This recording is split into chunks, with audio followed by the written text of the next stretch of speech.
Election 2023 Rawalpindi में क्या होगा, रावलपिंडी के अवाम किसके हक में फैसला करेंगे, कौन सी पार्टी जीतेगी, इस पर बात करते हैं। रावलपिंडी दरअसल तीसरा बड़ा शहर है पंजाब का और इसमें 15 हलके हैं, 15 सूबाई हलके हैं जिनमें इलेक्शन होता है। सबसे पहले तो हम पुराने यानी 2018 के इलेक्शंस की बात करते हैं कि पीटीआई और नून लीग के दरमियान हम सिर्फ फ़र्क ले रहे हैं क्योंकि यही दो बड़ी जमातें हैं पंजाब के हवाले से। तो ये पीपी 6 से शुरू होता है और पीपी 20 तक जाता है। तो पीपी 6 में लतासब सत्ती जो कि पीटीआई के थे 64,642 वोट उन्होंने लिए थे 2018 में। पीपी 7 में राजा सगीर साहब जो कि आज़ाद थे 44,363 वोट लेके कामयाब हुए थे। और पीपी 8 में पीटीआई के जावेद कौसर जिन्होंने 48,221 वोट हासिल किए थे और वो जीते थे। पीपी 9 में चौधरी साजिद पीटीआई के थे और 51,686 वोट लेकर कामयाब हुए थे। उसके बाद पीपी 10 में चौधरी निसार आज़ाद उम्मीदवार थे, 53,212 वोट लिए थे उन्होंने, आज़ाद जीते थे। नून लीग से वैसे उनका ताल्लुक था लेकिन वो आज़ाद खड़े हुए थे, उनकी नाराज़गियाँ हो गई थी। पीपी 11 में चौधरी अदनान पीटीआई के 42,892 वोट उन्होंने हासिल किए थे और वो जीते थे। उसके बाद पीपी 12 वासिक कयूम अब्बासी पीटीआई के 27,351 वोट लिए थे और जीते थे। पीपी 13 अमजद चौधरी पीटीआई के 39,943 वोट लिए थे और उन्होंने जीत अपने नाम की थी। उसके बाद पीपी 14 बिशारत राजा पीटीआई के 54,211 वोट लेकर कामयाब हुए और ये पीटीआई से ताल्लुक़ रखते हैं। और पीपी 15 उमर तनवीर भट्ट पीटीआई के 38,429 वोट लेकर कामयाब हुए।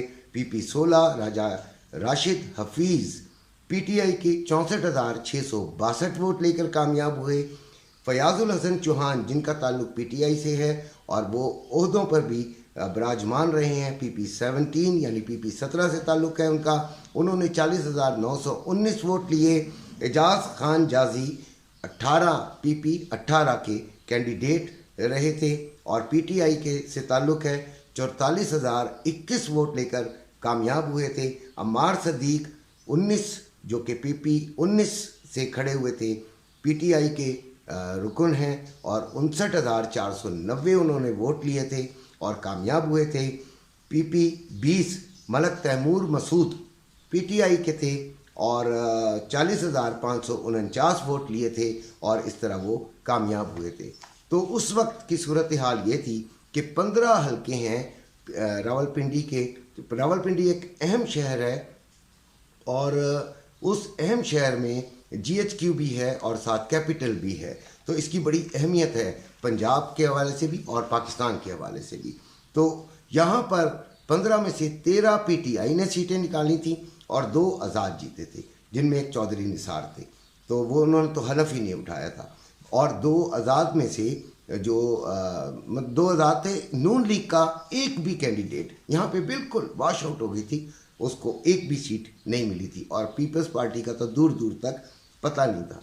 तो अब अगर हम 2023 के इलेक्शन जो कि आने वाले हैं उनकी बात करें तो सर्वेस जो हैं जितने भी आए हैं, जो प्राइवेटली भी हुए हैं और जो किसी ऑर्गेनाइजेशन ने भी कराए हैं, तो उनके तहत ये पीपी 6 से लेके पीपी 20 तक जो 15 हलके हैं उसमें से 14 पीटीआई जीत रही है और एक हलका जो कि चौधरी निसार का रह गया है। चौधरी निसार का हलके पर अभी थोड़ा मुकाबला है, लेकिन हो सकता है कि चौधरी निसार के हलके में उनके मुकाबले पर कैंडिडेट खड़ा ही ना किया जाए।